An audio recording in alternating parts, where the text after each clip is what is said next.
आज हम देखेंगे नीतिवचन पहला अध्याय 7 से 19 तक।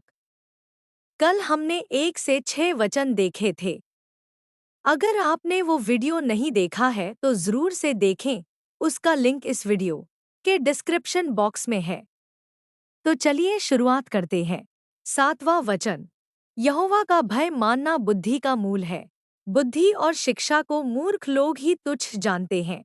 इसका अर्थ यह है कि सच्चा ज्ञान केवल परमेश्वर के भय यानी सम्मान, आदर और उसकी आज्ञाओं का पालन से शुरू होता है। मूर्ख लोग ज्ञान को अनावश्यक मानते हैं और सीखने से इनकार करते हैं।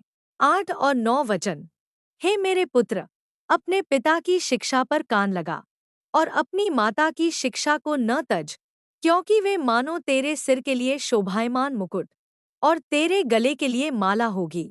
इसका अर्थ यह है, सुनना मतलब केवल कान से नहीं, हृदय से ध्यान देना।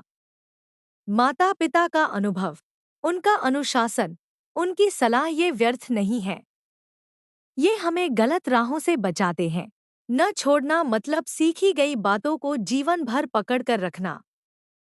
सीखी हुई शिक्षा केवल किताब में नहीं, जीवन में दिखनी चाहिए।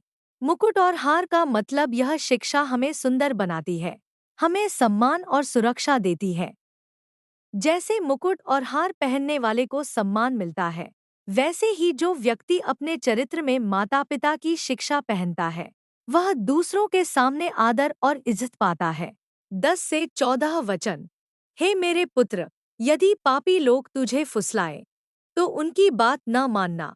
यदि वे कहें, हमारे संग चल, कि हम हत्या करने के लिए घात लगाएं, हम निर्दोषों पर वार करें, हम उन्हें जीवित निगल जाए, जैसे अधोलोक स्वस्थ लोगों को निगल जाता है, और उन्हें कब्र में पड़े मृतकों के समान बना दें। हमको सब प्रकार के अनमोल पदार्थ मिलेंगे, हम अपने घरों को लूट से भर लेंगे। तू हमारा सहभागी हो जा, हम सभी का एक ही बटुआ हो। इसका अर्थ यह है, गलत संगति और पापपूर्ण निमंत्रण से सावधान रहना चाहिए। दोस्त या समूह जो गलत काम यानी धोखा, हिंसा, लोभ के लिए उकसाते हैं, उनसे तुरंत दूरी बनाना जरूरी है। ना कहना साहस का काम है, लेकिन यही बुद्धिमानी है। गलत कार्य का फल स्वयं के जीवन का नाश होता है। मेहनत और ईमानदारी दीर्घकालिक आशीर्वाद लाती है।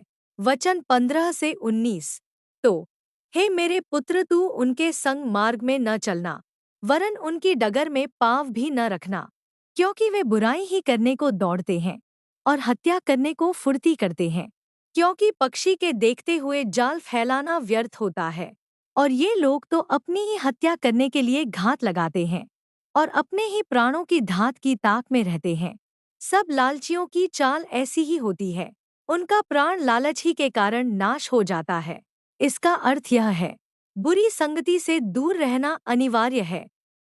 जो लोग लालच में पड़ते हैं, वे अंततः अपने ही जाल में फंस जाते हैं।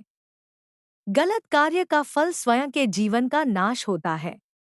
अवैध कमाई, आसान रास्ते या गलत लाभ अंततः हानि और दुख का कारण बनते हैं। थोड़े शब्दों में इन वचनों को समझा जाए तो ज्ञान परमेश्वर के भय से आरंभ होता है।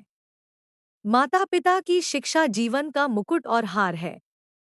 गलत संगति, लालच और पाप का मार्ग अंततः विनाश की ओर ले जाता है। इसलिए परमेश्वर का आदर करें, सही सलाह माने और धार्मिक जीवन जिए। मित्रों, आज हम सोचें, क्या हम अपने माता पिता की दी हुई सीखों को जी रहे हैं?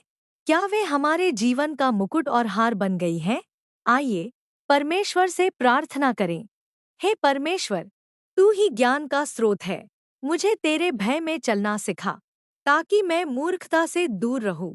मेरे हृदय को ऐसा बना कि मैं अपने माता पिता की शिक्षा सुनूं और उसे जीवन भर न छोड़ूं। मुझे गलत संगति और प्रलोभन से बचा, ताकि मैं किसी बुरे मार्ग पर न चलूं। मेरे अंदर ईमानदारी, सत्य और भलाई का भाव भर। लालच से मुझे मुक्त रख और मुझे ऐसा जीवन दे जो तेरे नाम की महिमा करे। यीशु के नाम से